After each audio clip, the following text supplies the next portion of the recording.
कर्मों की दौलत।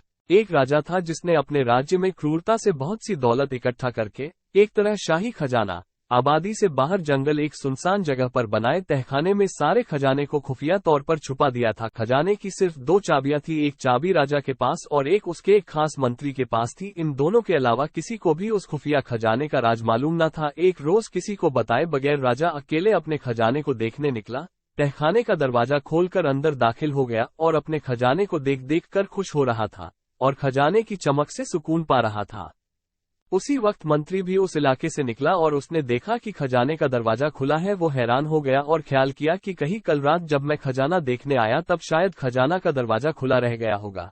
उसने जल्दी जल्दी खजाने का दरवाजा बाहर से बंद कर दिया और वहां से चला गया।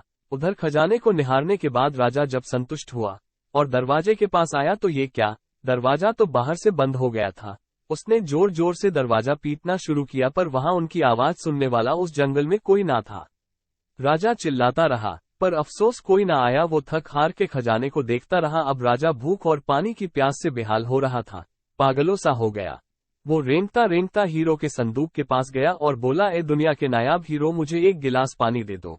फिर मोती सोने चांदी के पास गया और बोला, ए मोती चांदी सोने के खजाने, मुझे एक वक्त का खाना दे दो।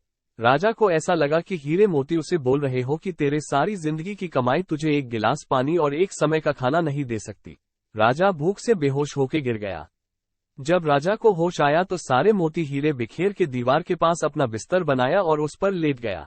वो दुनिया को एक पैगाम देना चाहता था लेकिन उसके पास कागज और कलम नहीं था। राजा ने पत्थर से अपनी उंगली फोड़ी और बहते हुए खून से दीवार पर कुछ लिख दिया। उधर मंत्री और पूरी सेना लापता राजा को ढूंढते रहे पर बहुत दिनों तक राजा ना मिला तो मंत्री राजा के खजाने को देखने आया। उसने देखा कि राजा हीरे जवाहरात के बिस्तर पर मरा पड़ा है और उसकी लाश को कीड़े मोकड़े खा रहे थे। राजा ने दीवार पर खून से लिखा हुआ था, ये सारी दौलत एक घूंट पानी और एक निवाला नहीं दे सकी। यही अंतिम सच है। आखिरी समय आपके साथ आपके कर्मों की दौलत जाएगी। चाहे आप कितनी बेईमानी से हीरे पैसा सोना चांदी इकट्ठा कर लो, सब यही रह जाएगा।